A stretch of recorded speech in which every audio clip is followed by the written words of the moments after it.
All right, let's talk about something that pretty much every founder hates: waiting. Specifically, waiting for the patent office. It's a drag, right? But what if I told you that some of those agonizing delays, the ones where you feel like you're losing precious time, could actually become a secret weapon for your startup? Yeah, you heard me right.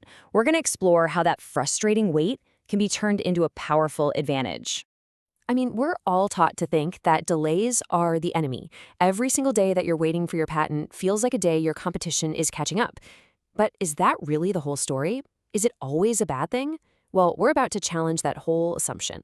Okay, so first things first, let's just be real for a second. The patent waiting game is, well, it's incredibly frustrating. It feels like you file your brilliant idea into this giant black box, and then you just wait. And that wait, it has very real consequences. And here's the core of the problem.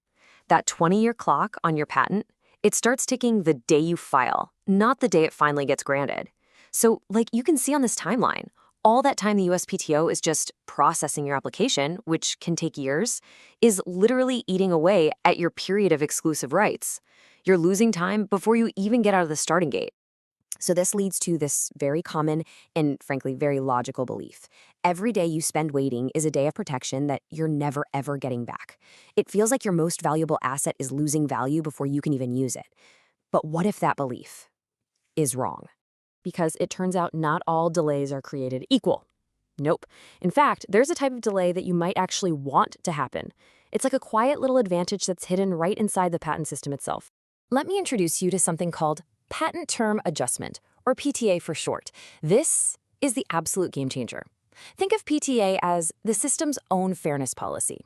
It's a formal process where the patent office is required by law to give you back any time that was lost because of their own slowdowns. So let's break this down. Think of it this way. Any delays that you cause, like maybe you take too long to respond to an office action, well, that reduces your patent term. That time is gone for good. But delays caused by the USPTO examiner, that time is totally recoverable. It can be added right back on to the end of your patent's life. See the difference? It's huge. Okay, so you're probably asking, how do I actually get this extra time? It's not random, it's not luck. There are very specific, kind of hidden triggers inside the process that automatically start adding those days back onto your term. Let's take a look at what they are. Just think of the patent office as this big machine that's running on a series of really strict internal clocks.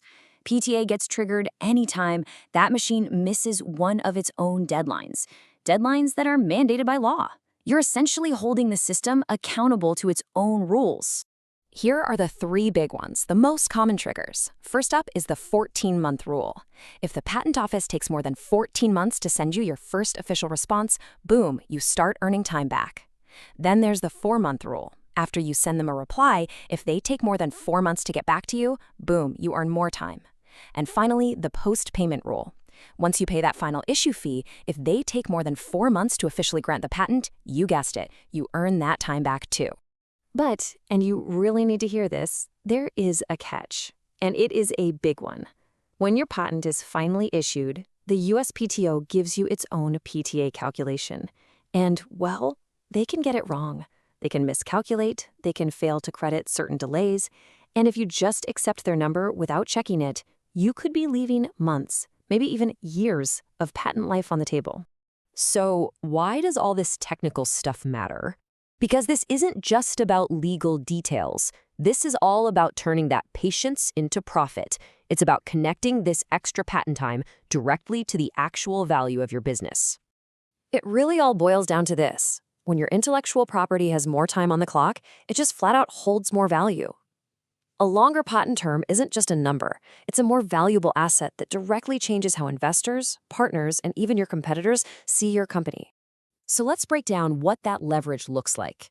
A longer patent term means you're in a much stronger position for negotiations, whether for licensing or an acquisition. It gives investors a lot more confidence in your long-term defensibility. And all of that can lead directly to more licensing revenue and, you got it, a higher company valuation, all by creating a wider competitive moat for a longer period of time. This chart just makes the impact crystal clear.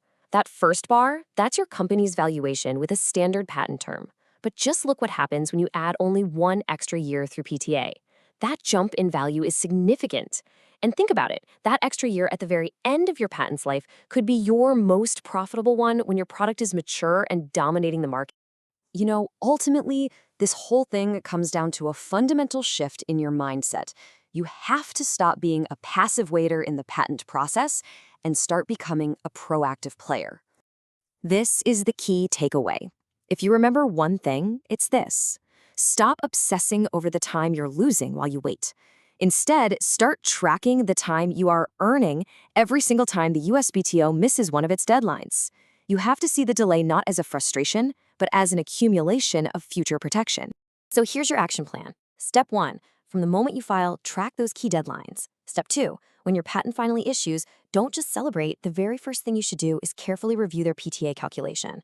Step 3, if their number doesn't match your records, you need to file for a correction. And finally, step 4, make this awareness a core part of your long-term intellectual property strategy. See, the patent process isn't just a waiting game, it's a timing game. The system has rules that can work in your favor, but only if you know they exist.